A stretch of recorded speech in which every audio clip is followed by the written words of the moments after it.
that we'll continue tracking. But for the moment, we are turning our attention to the other important story, the situation at the line of actual control between India and China. After China violated the consensus on border troops on the southern bank of Pangong Lake in an attempt to expand the area of the border row, a second round of brigade commander level meeting is underway at Chushul between India and China. The area of conflict is near a ridge called Blacktop, where 200 Chinese soldiers were spotted on Saturday night. Another 100 were spotted below the hill with heavy weaponry and equipment to set up camp. Indian troops involved in the action included the Special Frontier Force, an elite covert force now working to occupy Chushul Heights. Shreya Dhondial is now joining us live with more details. Shreya, first of all, take us through the current situation as it exists in Chushul right now. The situation as it exists is extremely tense. Indian troops have occupied 3 heights in the Chushul sector, including Razala. But we also are getting to know that the Chinese troops continue to be very much in the area as well.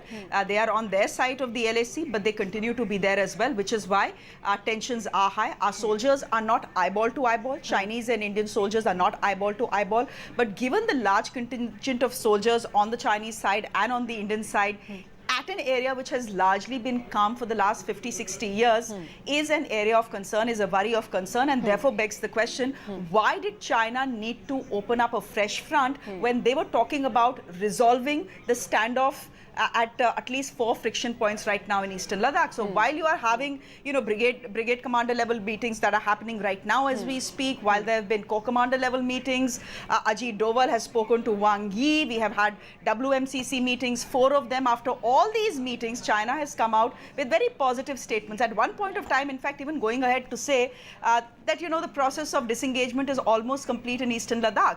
You are saying that, and yet you open up another front. Why is China doing it? I don't think we should look at Chushul and what happened in Chushul, as an isolated incident.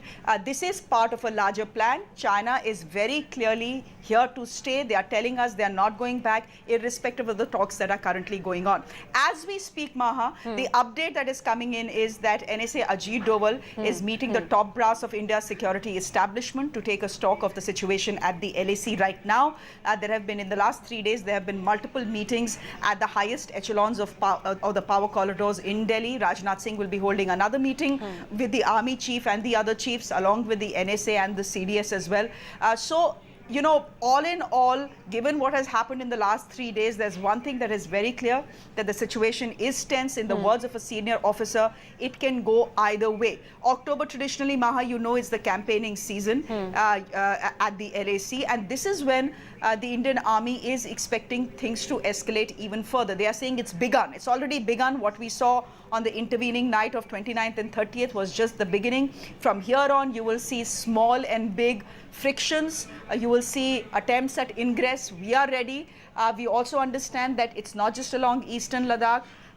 Uttarakhand continues to be vulnerable, Himachal continues to be vulnerable, Arunachal Pradesh continues to be vulnerable as well. We are expecting ingresses from the Chinese here as well. So we are prepared for the enemy's intentions and we are prepared for the enemy's capabilities as well. Surely not looking too good over there, Shreya. But yesterday, I understand that the brigade commander level talks went on for over 10 hours, was it? What was discussed? Why could no, I wouldn't say solution, but at least some sort of outcome to immediately resolve the current situation be arrived at? So today is actually the 3rd round of brigade commander level talks that are happening after what happened on the night of the 29th.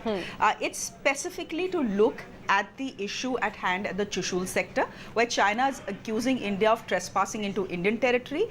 The Indian side is saying we have just gone ahead and occupied heights that belong to us, that are in Indian territory. You were trying to ingress, you were trying to occupy them, we mobilized, and as a preemptive action, we have occupied our heights. There is a difference of perception in, as far as these heights are concerned. China thinks it's theirs, India thinks it's theirs, which is why largely they have been left unoccupied so far. But now, since India is strengthening its defensive positions, it has gone ahead and occupied these 3 heights in the Chushul sector.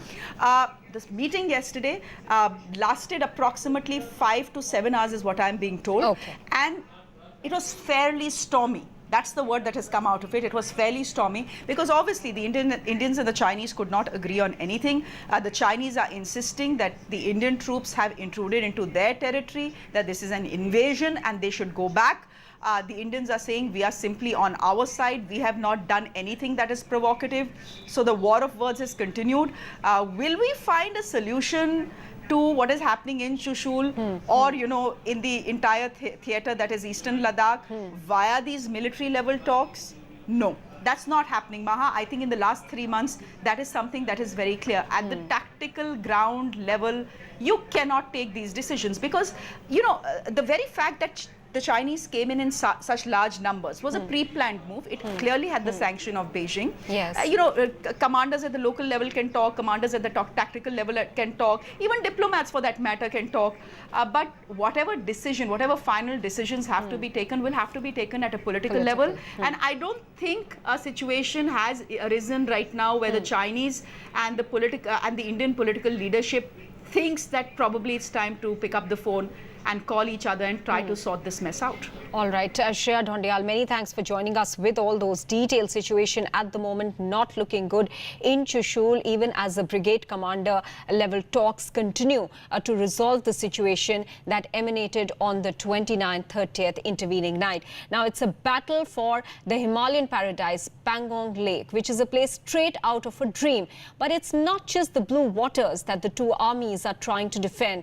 There are much bigger strategic positions that the two sides are trying to guard. Take a look.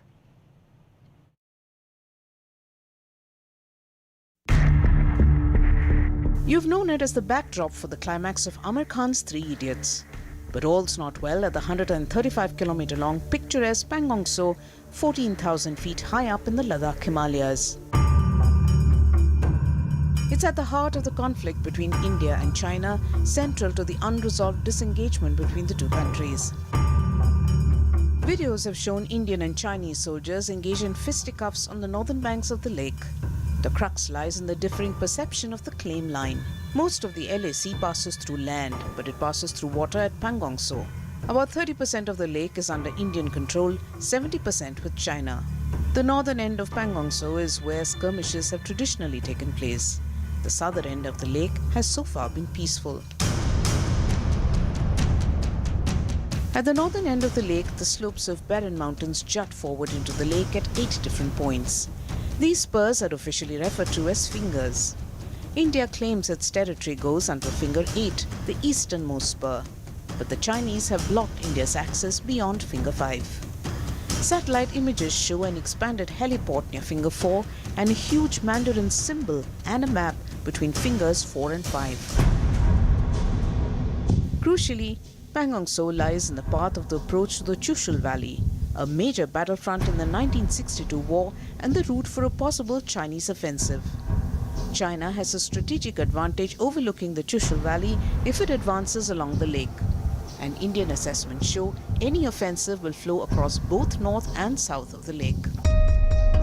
An Indian troop build-up in the area is a threat to the Chinese occupation of Aksai Chin and the Lhasa-Kashgar highway, and to plans for more creeping land grab.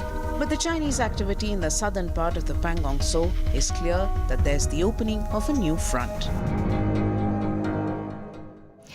With that, we're taking a very quick break, but this is a story we will continue tracking as the brigade commander level talks continue today as well. The NSA is also holding talks with all the top officials of the country with regards to the security situation at the LAC. Taking a quick break, here's a note. Be a smart investor with Money Control Pro. Last chance to get the sharpest opinions, expert analysis, actionable insights and much more at ₹1 per day.